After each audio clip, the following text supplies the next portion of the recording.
Muito boa noite, como é que vocês estão por aí? Tudo certo por aí? A gente está aqui com o propósito de analisarmos o livro, o Evangelho de Marcos. São 16 capítulos, então são 16 dias, 17, com o dia de hoje, em que a gente vai fazer uma introdução e analisar algumas características interessantes de cada capítulo e cada parte de alguns versículos em que Deus vai falar conosco. Eu tenho total certeza e eu creio nisso, né? Você pode a cada dia ler um capítulo, né? E a gente pode aqui meditar juntos, pois sobre alguns versículos, para que a gente venha ser edificado e que Deus fale ao nosso coração, à nossa alma, ao nosso espírito. E nessa introdução aqui, quero começar falando sobre esse autor, né, do livro do Evangelho de Marcos, porque esse autor, ele também é conhecido como João Marcos, e é um companheiro de Pedro. Lá em Atos capítulo 12, o verso 12 vai falar sobre isso, e a gente pode conferir aqui, desse companheiro de Pedro, do apóstolo, né? Ali vai nos dizer o seguinte, Atos capítulo 12, o verso 12, diz assim: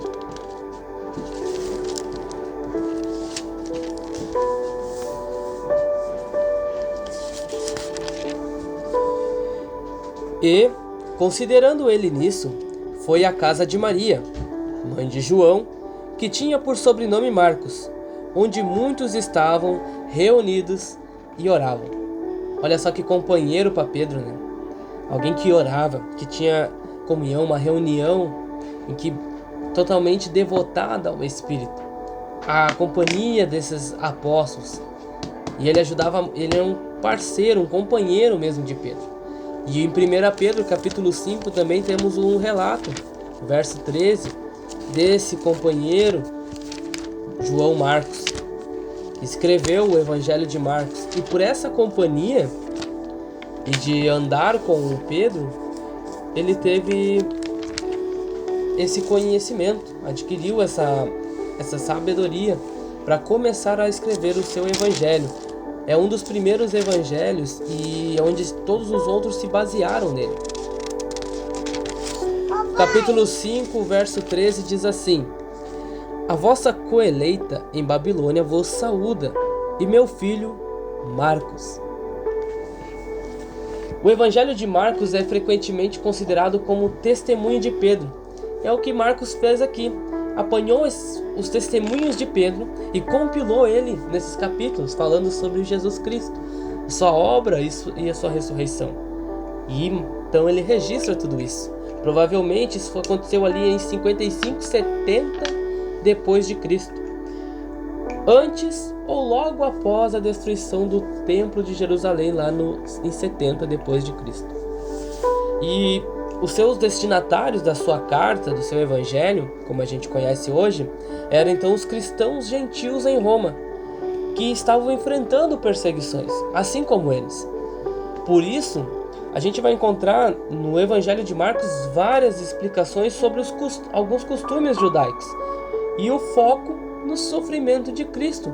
Porque se nós estamos sofrendo como os gentios estavam sofrendo em Roma, a gente devia entender que Cristo também sofreu, foi perseguido e morto, mas ressuscitou ao terceiro dia. O propósito então aqui é revelar Jesus como um servo, sofredor e o Filho de Deus. Já mas no Marcos capítulo 10, a gente vê isso aí no verso 45, onde ele vai dizer assim, 10:45, porque o Filho do Homem também não veio para ser servido, mas para servir e dar a sua vida em resgate de muitos. Então ele revelando Cristo, o seu propósito, o seu papel aqui na terra. Mostrar um caminho que o discípulo, que é também um caminho de sofrimento. Esse é o caminho que o discípulo de Jesus deve seguir. Um caminho de sofrimento, um caminho de serviço e de renúncia. Não que a gente não vá ser cuidado também. E a gente deve viver uma vida de sofrendo, né? Mas saber que se estamos sofrendo, defendendo a nossa fé, a gente está no caminho correto. E o propósito do Evangelho de Marcos também é apresentar a identidade de Jesus por meio das ações poderosas, mais do que os seus próprios discursos, ou ação que, em vez de fala, né? Ele mostra mais as ações de Cristo, o que ele fez, do que ele falou, né? Diferentemente dos outros evangelhos que mostram todos os seus sermões, aplicações e parábolas, né? E algumas coisas interessantes da estrutura do livro de Marcos para a gente ter em mente também nessa introdução é que no capítulo 1, do 1 ao 13, a gente vê então a preparação para o ministério de Jesus. Ali a gente vê o seu batismo, vê a tentação que ele sofreu, e no verso 14, do capítulo 1, verso 14, até o capítulo 8, verso 26, ali a gente já começa a acompanhar o ministério de Jesus na Galileia, seus ensinos, os milagres que ele fez e a sua autoridade, né? E aí a gente parte do capítulo 8 até do verso 27 ali mais ou menos, até o capítulo 10, até o verso 52, a gente começa a ver então o caminho de Jesus para Jerusalém, aonde a gente vai ver a confissão de Pedro e o seu ensino sobre o sofrimento, preparando já para a sua morte. E aí do capítulo 11, verso 1 até o capítulo 13, verso 37, a gente vê então o ministério de Jesus em Jerusalém, sua passagem por Jerusalém, os conflitos que ele enfrentou ali com a liderança religiosa e seus discursos então escatológicos. E por final, do capítulo 14 até o capítulo 16, a gente vê o encerramento, a sua paixão, seu sacrifício, entrega por nós e ressurreição, onde ele faz a última ceia. Então a sua crucificação, a sua sepultura e ressurreição. Algumas características também do Evangelho de Marcos aqui é que ele é bem imediatista, né? Ele é uma ação rápida, e tanto é que são poucos capítulos. E ele registrou, conforme Pedro ia relatando as coisas, ele vai registrando, coloca numa forma mais ou menos cronológica, né? Desde o nascimento, desenvolvimento do ministério até a sua morte e ressurreição, mas de uma forma bem imediata. É um livro bem imediatista mesmo. E tem poucos discursos, como mencionei aqui, e muita ação. Jesus é retratado aqui com um dinamismo no livro de Marcos. E a ênfase aqui é no segredo messiânico. Jesus, ele frequentemente pedia silêncio, pedia segredo sobre a sua própria identidade, e milagres que ele fazia muitas vezes. A gente encontra aqui essa particularidade no livro de Marcos.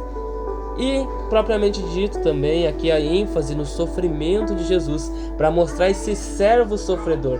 Jesus é um servo sofredor. Isso também remete ao texto de Isaías, no capítulo 53, quando Isaías vai profetizar sobre Cristo, e ali ele escreve essa passagem muito conhecida de Isaías no capítulo 53. Quem deu crédito à nossa pregação, e a quem se manifestou o braço do Senhor? Porque foi subindo como um renovo perante ele, e como raiz de uma terra seca. Não tinha parecer nem formosura, e olhando nós para ele, nenhuma beleza víamos para que o desejássemos. Era desprezado, e o mais indigno entre os homens, homem de dores, experimentado nos trabalhos, e como um de quem os homens escondiam o rosto, era desprezado, e não fizemos dele caso algum. Verdadeiramente ele tomou sobre si as nossas enfermidades e as nossas dores, levou sobre si, e nós o reputamos por aflito, ferido de Deus e oprimido. Mas ele foi ferido pelas nossas transgressões e moído pelas nossas iniquidades. O castigo que nos traz a paz estava sobre ele, e pelas suas pisaduras fomos sarados. Todos nós andávamos desgarrados como ovelhas, cada um se desviava pelo seu caminho, mas o Senhor fez cair sobre ele a iniquidade de nós todos.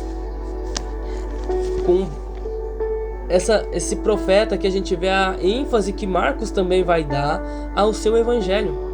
E aí temos alguns temas principais sobre a identidade de Jesus, ele sendo o Filho de Deus. No verso 1 do capítulo 1, quando ele começa dizendo o princípio do Evangelho de Jesus Cristo, Filho de Deus, declara isso. No capítulo 15, no verso 39, a gente vê isso também relatado no Evangelho de João Marcos. E o centurião que estava defronte dele, vendo que assim clamando expirara, disse: verdadeiramente, este homem era o Filho de Deus. Que testemunho poderoso! O próprio centurião reconhece na morte de Cristo a sua identidade como Filho de Deus, como Filho do homem, como um Messias rejeitado, né?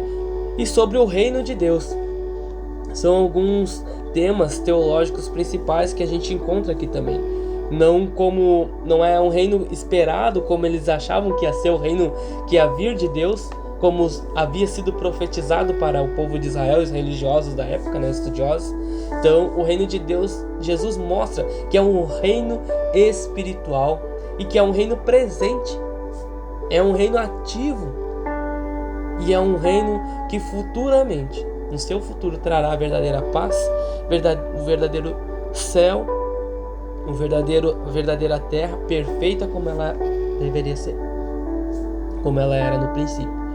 E a exigência do reino de Deus, que é um arrependimento e fé em Cristo Jesus. Seguir Jesus, então, a gente aprende no livro de Marcos, a gente vai ver nos seus capítulos, é tomar a nossa cruz, assim como Cristo fez.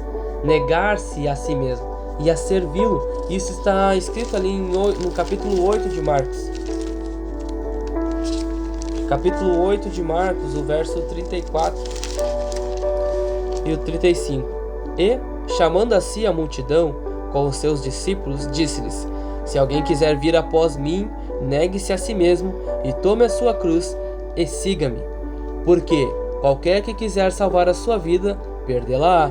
Mas qualquer que perder a sua vida por amor de mim e do Evangelho, esse a salvará. Isso é o discipulado, isso é ser cristão, isso é seguir a Cristo, é tomar a nossa cruz, negar a si mesmo e servir a Cristo Jesus.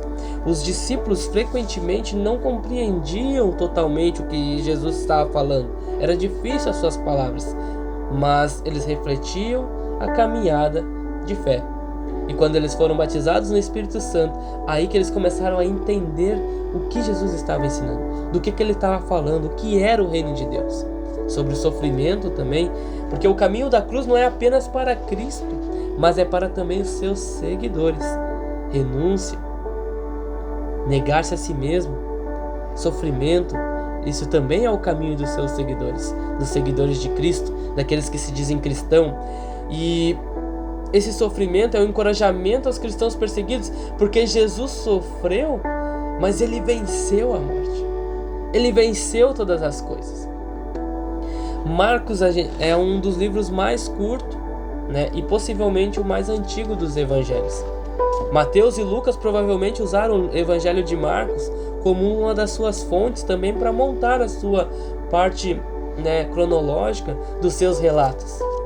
Marcos é mais direto, por ser companheiro de Pedro, que também era mais afoito, e menos elaborado teologicamente do que João. João já traz uma teologia bem mais sucinta, mais madura, né, para nós. E o final tradicional de Marcos, né, 16:8, com as mulheres temendo e não dizendo nada, né, não relatando o que viram por temor, e aí só vão falar lá quando encontram os discípulos, né, que o sepulcro estava vazio, né, mas que Jesus havia ressuscitado. E esse final é tradicional no seu livro. Alguns manuscritos também têm finais mais longos, mas é natural, né, alguns relatos trazendo algumas particularidades, mas todos eles se harmonizam no seu testemunho. E a ideia, dá para perceber aqui do Evangelho de Marcos, é que ele quer deixar para nós a questão de que a gente vai refletir ao ler o seu Evangelho e a gente pensar: quem é Jesus para nós? E nesses 16 capítulos eu quero te convidar a acompanhar, a ler um capítulo por dia, e nós juntos e deixar o Espírito Santo de Deus ministrar os nossos corações e sermos transformados a cada dia e preparados para a volta do nosso Senhor Jesus. Que Deus te abençoe e te guarde. Um forte abraço.